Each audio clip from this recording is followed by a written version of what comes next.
Hello friends, I'm Lavi Kansal. Today I'm gonna show you how to build a project for weather monitoring system using MSP430 F5529 microcontroller and DHT11 sensor. Before we proceed with this video, don't forget to like, share and subscribe our channel. The video will be in three parts. The first part will cover the introduction, the material and software used, the circuit diagram. And the second part is the most important part of this project, that is the flow chart. It will give you complete idea of the concept we are going to use to measure these values, to record these values, and how we are going to display these values. Okay, so the third part will be the program itself. You will see how we will write this program, how we will debug the program, how we will run the program, how we will see the results.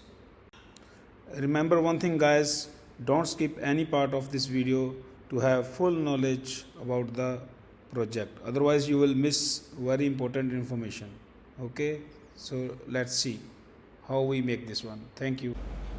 Yes friends, first of all, starting from the introduction, this project consists of a weather monitoring system which will measure the temperature and humidity of the surrounding air, of the ambient air. Okay, so we are going to use MSP430 F5529 low power microcontroller for this, and the sensor is DHT11. Also you can use DHT22 which is having higher accuracy, but we are using here DHT11, and the results will be displayed on this LCD 16:2, 16 characters, 2 rows, and these are the materials we have used for this one. You can see, first of all, this DHT11. Here you can see it is a 4-pin sensor. The third pin is not used.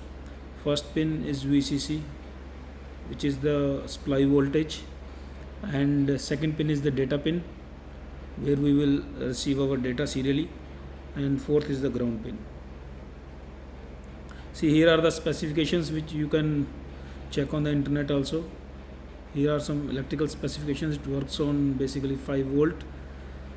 We are using 5 volt here. Here are the pin connections for this one. See, as I told, pin number 1 of the sensor is the supply, pin number 4 is the ground, pin number 2 is connected to the microcontroller. Here is one pull-up resistor. You can see this we have to connect between the pin, data pin, and the supply voltage. Okay, so first we will check the working of this sensor DHT11, how it is working, what is its principle, like what type of response we will get, so that we can make our program accordingly. See, this DHT11, it senses the ambient temperature and humidity and gives us the signal like a train of pulses. So it will give us the data serially. It will give us total of 40 bits. The first 8 bits will tell us the humidity integral part, and next 8 bits will tell us the humidity fractional part.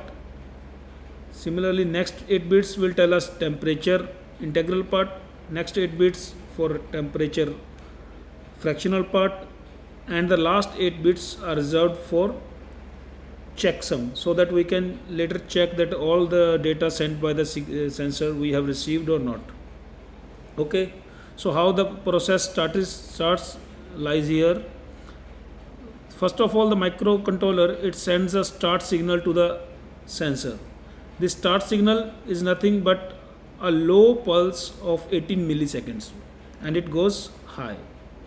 Okay, once the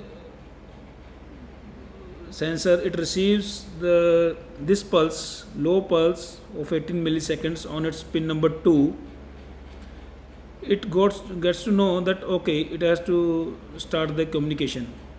So next, in response of this start signal, the sensor will send this type of waveform, which is a 54 microsecond low and 80 microsecond high pulse. This is a response signal from the sensor. It will tell the microcontroller that the sensor is ready for the communication. Okay.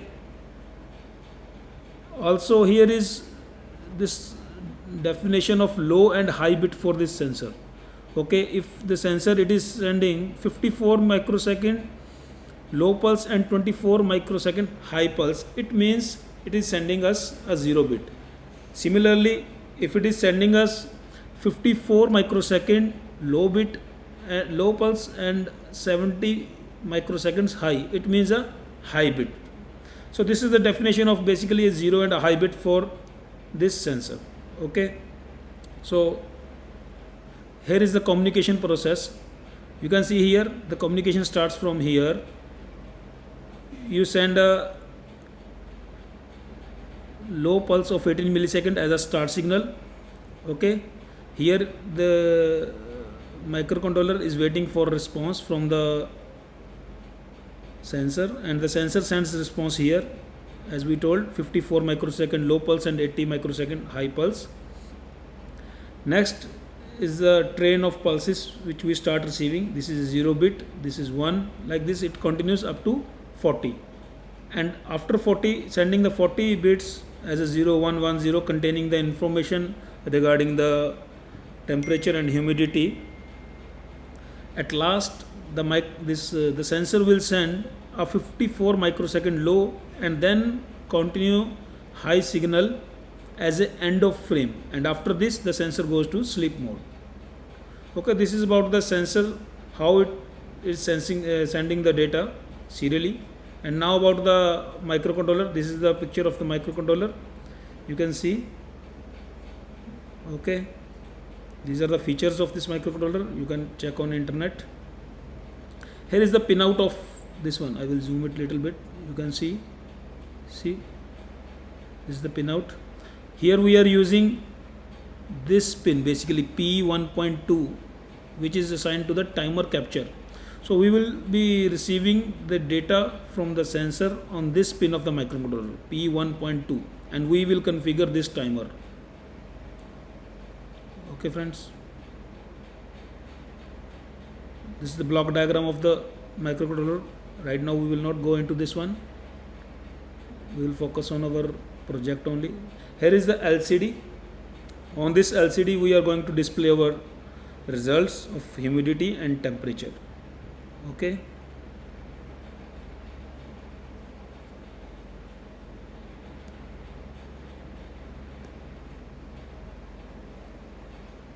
these are all steps you can see, because right now we will run the program, we will write the program.